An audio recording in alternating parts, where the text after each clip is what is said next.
नमस्ते दोस्तों, मैं हूं पंकज चौधरी और आप देख रहे हैं क्लास 11 केमिस्ट्री के टॉप 10 ऑब्जेक्टिव क्वेश्चन जो एग्ज़ाम के लिए बहुत ही इम्पोर्टेंट है।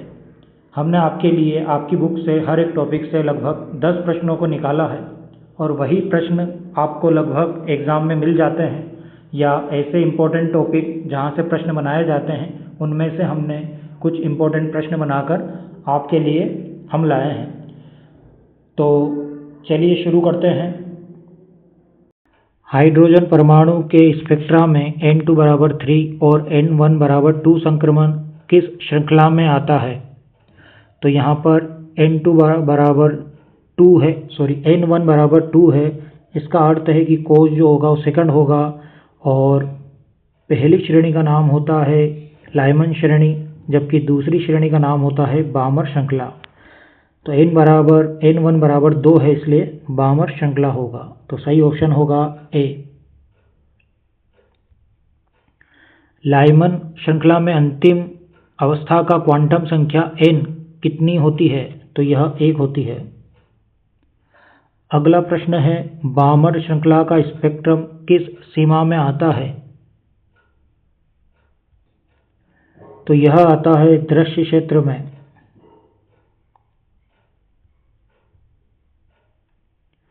हाइड्रोजन परमाणु का स्पेक्ट्रा किस प्रकार का होता है? तो यह होता है रेखीय स्पेक्ट्रा। रिडबर्ग स्थिरांक का मान लगभग कितना होता है? तो यह होता है 1.097 × 10⁷ मीटर इनवर्स। और यदि सेंटीमीटर में आपको देखना है तो होता है 10977 सेंटीमीटर इनवर्स।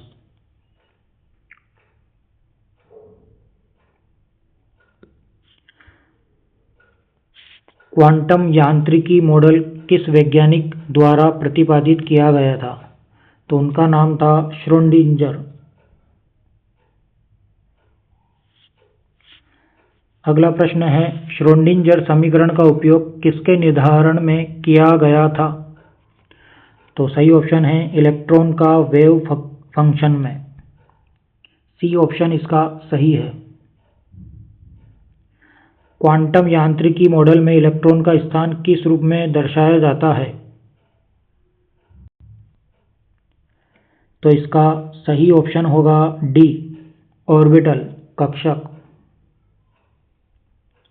हाइजेनबर्ग का अनिश्चितता सिद्धांत किससे संबंधित है? तो यह है इलेक्ट्रॉन की स्थिति और संवेग से।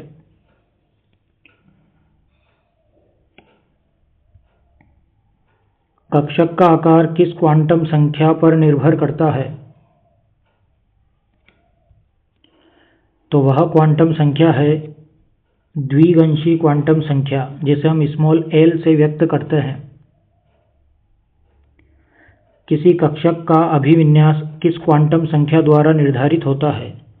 तो कक्षकों का जो अभिविन्यास होता है, उनकी जो व्यवस्था होती है, उसे हम चुंबकीय क्वांटम संख्या से ज्ञात करते हैं। इलेक्ट्रॉन की ऊर्जा मुख्य रूप से किस पर निर्भर करती है? तो मुख्य क्वांटम संख्या पर।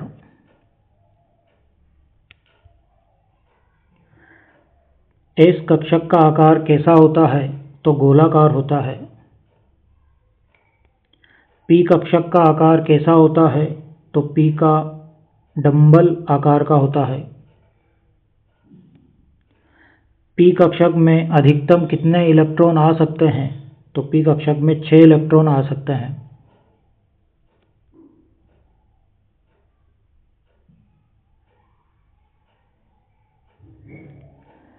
द्रव्य के दोहरे व्यवहार को ध्यान रखकर विकसित विज्ञान को क्या कहते हैं?